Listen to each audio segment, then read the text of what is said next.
आज के योग चर्चा में हम बात करेंगे हमारे अगले पिलर के बारे में, यानी कि विहार। जैसे कि मैंने आपको बताया था, विहार हमारे लाइफस्टाइल को कहा जाता है। हम दिन भर में कितने एक्टिव रहते हैं, कितने सुस्त रहते हैं, हम क्या क्या करते हैं, हमारी सारी एक्टिविटीज़ का मतलब है विहार। और यूजुअली एक्टिविटीज़ का मतलब हम समझते हैं कि मूवमेंट है, या जो भी हम कार्य या काम करते हैं उसको हम एक्टिविटी समझते हैं। लेकिन एक इम्पॉर्टेंट हिस्सा एक्टिविटीज़ में हमारा स्लीप भी है। हमारे पूरे लाइफ स्पैन में अगर कोई 100 इयर्स जीता हो ऑन एन एवरेज, या फिर 70 इयर्स जीते हैं, तो every day almost 6 to 8 hours हम सोते हैं। तो हमारे लाइफ का 1/3 हिस्सा, यानी कि अप्रोक्सीमेटली 20 to 30 इयर्स हम सोने में निकालते हैं। तो ये हमारे हेल्थी लिविंग, यानी कि हमारे इम्यूनिटी, हमारे हेल्थ, हमारे स्वास्थ्य के लिए बहुत ही ज़रूरी कंपोनेंट है हमारा स्लीप, यानी कि हमारा निद्रा। तो आज हम इसके बारे में बात करते हैं और योगिक लिविंग में हमारे ओवरऑल वेल बीइंग में फिजिकल, मेंटल, इमोशनल, यानी कि हमारी स्पिरिचुअल हेल्थ के लिए भी ये बहुत ही अहम हिस्सा है। तो फर्स्ट पॉइंट है कि स्लीप हमारे रेस्टोरेशन के लिए बहुत ही फायदेमंद है। रेस्टोरेशन यानी कि अगर कोई बिल्डिंग का रेस्टोरेशन हम इंग्लिश में बोलते हैं, या फिर बोलते हैं to restore the vitality of our body, इसका मतलब होता है कि शरीर में जो भी रिपेयर या मेंटेनेंस होना होता है वो इस दौरान होता है। तो इसको हम कहते हैं रिजुविनेशन या रेस्टोरेशन ड्यूरिंग स्लीप। अब दूसरा है कि हमारा स्लीप जो है मॉडरेट होना चाहिए, बहुत ज़्यादा भी नहीं और बहुत कम भी नहीं। योग में मॉडरेशन का बहुत महत्व है। हमको कोई भी चीज़ बहुत हाई या लो, यानी कि बहुत ही ज़्यादा या कम नहीं करना चाहिए। हमेशा बैलेंस्ड या एवरेज्ड आउट रहना चाहिए। और हमको रूटीन मेंटेन करना चाहिए, यानी कि हम जिस टाइम पे रोज़ सोते हैं कोशिश करें कि रोज़ उसी टाइम पे सोए और उसी टाइम पे उठें। आइडियल ये होता है, यानी कि बेस्ट ये होगा कि हम सूरज के साथ अपने शरीर का भी क्लॉक मेंटेन करें, राइट। जैसे कि हमने पिछले शुरुआत के योग चर्चा में हमने बात करी थी सर्केडियन रिदम, यानी कि नेचर के क्लॉक को फॉलो करने के बारे में, राइट। लेकिन कभी कभी ऐसा होता है कि हमारे आजकल के लाइफस्टाइल, हमारे काम ऐसे हो चुके हैं कि शायद हम जल्दी ना उठ पाए या रात को जल्दी ना सो पाएं, लेकिन एटलीस्ट हम ये तो कर सकते हैं कि हम एक रूटीन मेंटेन करें, क्योंकि हमारा जो ब्रेन है उसको एक स्केड्यूल या रूटीन बहुत ही पसंद है। तो जब हम रूटीन के हिसाब से काम करते हैं तो हमारा ब्रेन अच्छे से चलता है।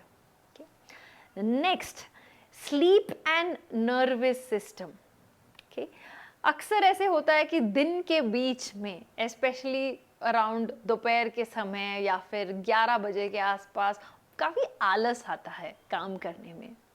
ये कई बार इसलिए होता है कि हमने अच्छे से, हमारी नींद पूरी नहीं हुई है रात को, राइट। तो ये बहुत ज़रूरी है कि जो जो हमको चाहिए नींद अच्छे से पूरी करने के लिए, हमको उसका ध्यान रखना चाहिए।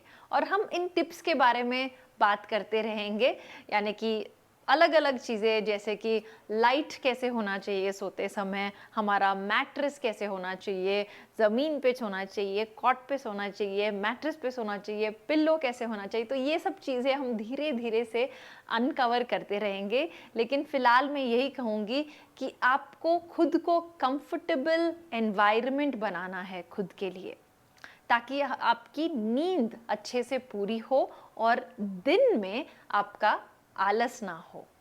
तो ये हो गई sleep and nervous system related point.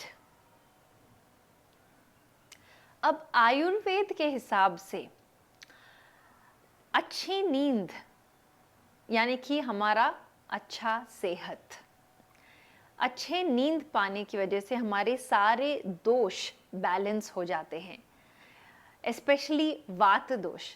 अगर किसी का वात इम्बैलेंस्ड है तो फिर उनको बहुत ही जैसे एजिटेशन, इरिटेशन या क्या बोलते हैं फिजिटिंग नेचर होता है, यानी कि ऊपर नीचे उनका मन स्थिर नहीं रहता है। तो अक्सर अगर कभी नींद पूरी ना हो तो अगला दिन काफ़ी डिस्टर्ब्ड सा जाता है सबका। तो इसीलिए आयुर्वेद के हिसाब से बोलते हैं कि हमारे सारे दोषों को बैलेंस करने की, आयुर्वेद में 3 दोष है, जैसे कि आपने सुना होगा कई बार बचपन से, क्योंकि इंडिया में आयुर्वेद का काफ़ी प्रचार होता रहता है। तो वात, कफ और पित्त, और अच्छे स्वास्थ्य के लिए ज़रूरी है कि ये 3 हमेशा बैलेंस्ड रहे।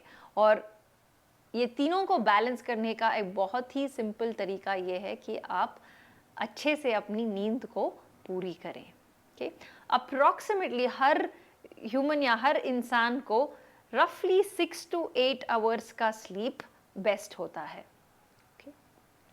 कई लोग हैं जैसे कि जो योगीज होते हैं ऊपर केव्स में, हिमालय में, तो वो लोग शायद अपना नींद कम ड्यूरेशन करके भी पूरी कर सकते हैं, क्योंकि वो बिल्कुल एक पवित्र वातावरण में हैं और वो दिन भर भी मेडिटेट करते रहते हैं। तो हम अपने आप को उनसे कंपेयर नहीं कर सकते, क्योंकि हम एक सिटी का लाइफ जीते हैं, हमारा पूरा दिन बिजी रहता है कामों में एक्सेट्रा।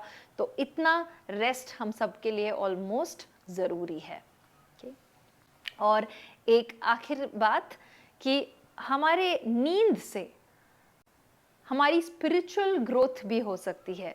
स्पिरिचुअलिटी यानी कि खुद को अच्छे से जानना, खुद को खुद से जुड़ पाना, जोड़ पाना, राइट? तो ये स्पिरिचुअलिटी का असली मतलब है, to find your true self, to find your inner nature.